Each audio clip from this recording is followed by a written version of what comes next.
আসসালামু আলাইকুম সবাইকে শাকিল লার্নিং একাডেমিতে স্বাগতম। আমরা শিখছি শুধুমাত্র নতুনদের জন্য মাইক্রোসফট এক্সেলের বেসিক কোর্স।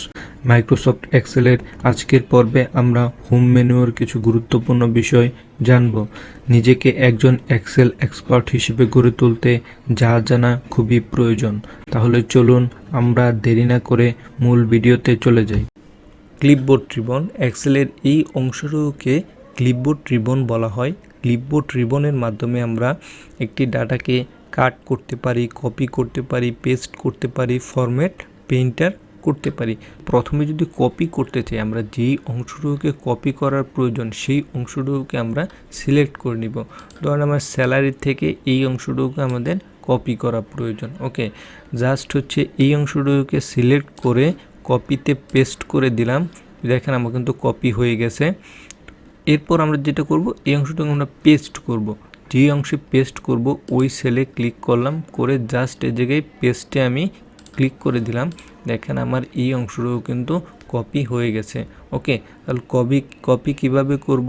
যে অংশটুকুকে কপি করব ওই অংশটুকুকে সিলেক্ট করব। সিলেক্ট করার পর ক্লিপবোর্ড রিবন থেকে কপিতে ক্লিক করব। ক্লিক করার পর যেই অংশে আমি পেস্ট করব ওই অংশের সেলে আমি ক্লিক করে জাস্ট হচ্ছে পেস্টে ক্লিক করে দেব। আমার কিন্তু পেস্ট হয়ে যাবে। ওকে, তারপর আমরা যে জিনিসটা শিখব, কাট। আমরা কাট কিভাবে করতে পারি।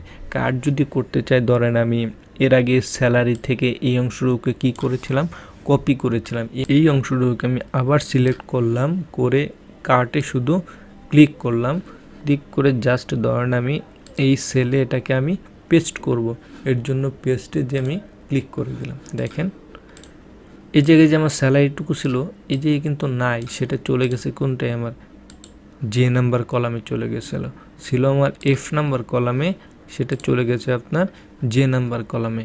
ওকে, তো আমি যদি আবার চাই যে না এই অংশটুকুকে কাট করে আমি আগের জায়গায় নিয়ে আসবো, এর জন্য কি করতে হবে, আমাকে এই অংশটুকুকে আমি সিলেক্ট করলাম। সিলেক্ট করে কাটের পর জাস্ট এই জায়গায় এসে পেস্ট করে দিলাম। দেখেন আমার আগের মতোই কিন্তু কি হয়ে গেছে, কাট হয়ে গেছে। ওকে, তো কিভাবে কপি করতে হয়, কিভাবে কাট করতে হয় এবং কীভাবে পেস্ট করতে হয় তা কিন্তু আমরা সকলেই দেখে নিলাম। তারপর আমরা যে বিষয়টা শিখব, ফরম্যাট পেইন্টার। তখন আপনারা যদি একটু খেয়াল করেন, এই জায়গায় যে ফরম্যাট পেইন্ট করা আছে, এই জায়গায় যে আমি কালারটা ইউজ করেছি, তো এই কালারটা আমি এই জায়গায় আমি ইউজ করতে চাচ্ছি। তো এর জন্য আমরা ফরম্যাট পেইন্টার কীভাবে ইউজ করতে পারি, ধরুন এই অংশটুকুকে আমার কি আছে, এই সেলের যে অংশটুকু যে কালারটুকু আছে এই জায়গায় আমি প্রথমে কি করব, ক্লিক করব। ক্লিক করে ফরম্যাট পেইন্টারে ক্লিক করলাম।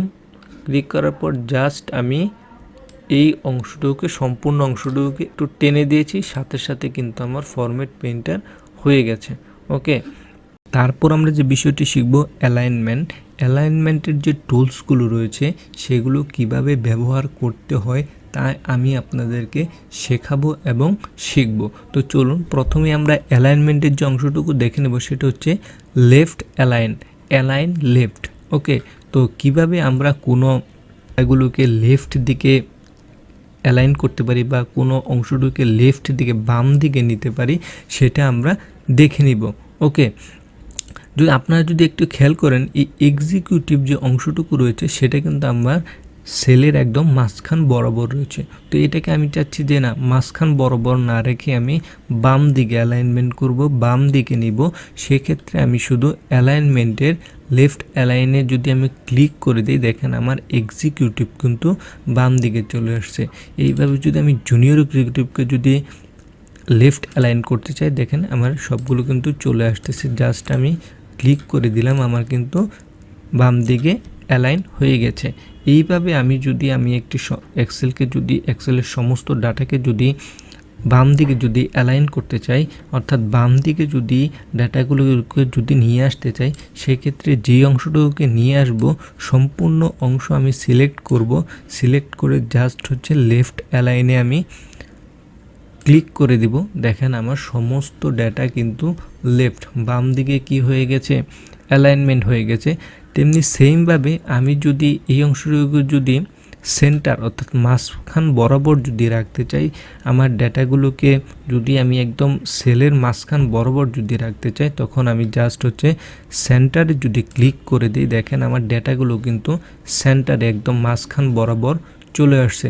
ওকে, আমি যদি সেমভাবে আমি যদি এই ডাটাগুলোকে আবার রাইট অ্যালাইন করতে চাই, অর্থাৎ ডান দিকে নিতে চাই, তখন আমি কি করব, জাস্ট হচ্ছে রাইট অ্যালাইনে ক্লিক করে দিব।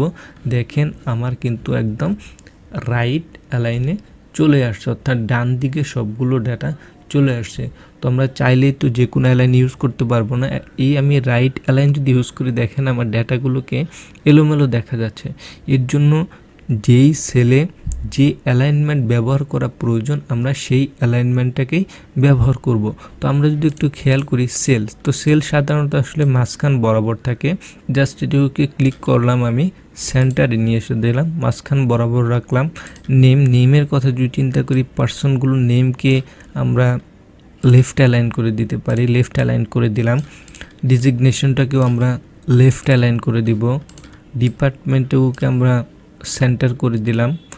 জব স্টেশনটাকেও আমরা সেন্টার করে দিলাম। স্যালারিটাকেও সেন্টার করে দিলাম। এবং সবসময় আমরা যেটা ব্যবহার করব, টাইটেলটাকে, অর্থাৎ এই অংশ, এই টাইটেলগুলোকে আমরা সবসময় সেন্টার করে রাখব। ওকে, তারপর আমরা যে বিষয়টা দেখব, টপ অ্যালাইন কিভাবে করতে হয়, অর্থাৎ ডেটাগুলোকে উপরের দিকে কিভাবে নিতে হয়। আমরা যদি নেমে ক্লিক করি, দেখেন আমাদের নেমটা কিন্তু একদম বটম অ্যালাইন হয়ে আছে, অর্থাৎ নিচের দিকে আছে। তো এটাকে যদি আমি টপ অ্যালাইন করতে চাই, উপরের দিকে যদি নিতে চাই, তাহলে সেক্ষেত্রে আমার জাস্ট উপরে টপ অ্যালাইনে যদি আমি ক্লিক করে দিই, দেখেন আমার নেমটা কিন্তু একদম উপরে উঠে গেছে, অর্থাৎ টপ অ্যালাইন হয়ে গেছে। ওকে, তো আমি যদি এটাকে সেন্টার করতে চাই, মাঝখান বরাবর যদি নিয়ে আসতে চাই, তাহলে মিডিল অ্যালাইনে যদি আমি ক্লিক করে দিই, মাঝখানের এটাকে বলা হয় মিডিল অ্যালাইন। মিডিল অ্যালাইনে ক্লিক করে দিলে দেখেন আমার নেমটা কিন্তু মিডিল অ্যালাইনে চলে আসছে। ওকে, তো এইভাবে আমরা সমস্ত ডাটাকে যদি টপ অ্যালাইন বা মিডিল অ্যালাইন বা বটম অ্যালাইন যদি করতে চাই, জাস্ট যেই অংশটুকুকে করব সেই অংশটুকুকে সিলেক্ট করে যদি টপ অ্যালাইন করতে চাই, তাহলে জাস্ট টপ অ্যালাইনে ক্লিক করে দিব। দেখেন আমার সমস্ত ডাটাগুলো কিন্তু টপ অ্যালাইন হয়ে গেছে। এটাকে যদি আমি মিডিল অ্যালাইন করতে চাই, মিডিল অ্যালাইনে ক্লিক করব, দেখেন আমার ডাটাগুলো কিন্তু মিডিল অ্যালাইন হয়ে গেছে। এটাকে যদি আমি বটম অ্যালাইন করতে চাই, সেক্ষেত্রে আমি বটম অ্যালাইনে ক্লিক করব, দেখেন আমার ডাটাগুলো কিন্তু বটম অ্যালাইন হয়ে গেছে। ওকে, তারপর আমরা যেটা শিখব, ওয়ার্ক টেক্সট। তো আসলে এই জিনিসটা হচ্ছে, ধরেন আমার ডিজিগনেশন, আমি যদি এটি যদি একটু টাইপিং করি, ডিজিগনেশন যদি আমি দুইবার যদি আপনার লিখি,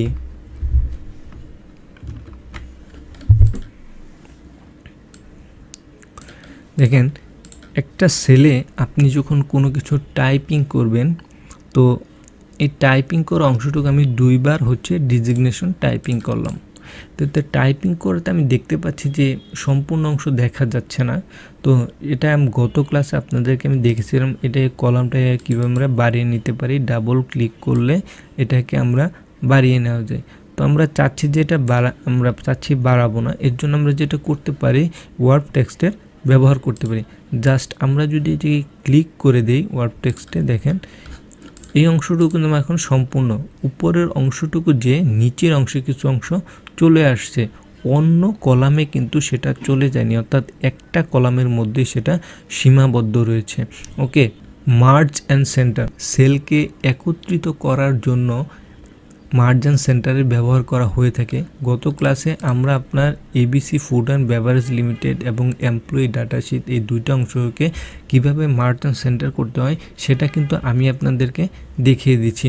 ওকে, জাস্ট এই জায়গায় যদি আমরা ক্লিক করি, দেখেন ABC food and beverage limited কিন্তু আমার কি হয়ে গেছে, আগের মতো অংশ চলে গেছে। জাস্ট হচ্ছে এ থেকে এফ পর্যন্ত আমি মার্জ করতে যাচ্ছি, এটাকে আমি জাস্ট ক্লিক করে দিলাম। দেখেন আমার কিন্তু কয়েকটি A B C D E F, এই কয়েকটি কলামের যে সেলগুলো রয়েছে, 1 নাম্বার সেল, সবগুলো কিন্তু আপনার একটি সেলে পরিণত হয়ে গেছে। ওকে, এই ছিল আমাদের হোম মেনুয়ের ক্লিপবোর্ড রিবন। অ্যালাইনমেন্ট রিবনের কিছু গুরুত্বপূর্ণ টুলস বারের ব্যবহার, যা আমি আপনাদেরকে শেখানোর চেষ্টা করেছি। তো আশা করি আপনাদের কাছে ভালো লেগেছে।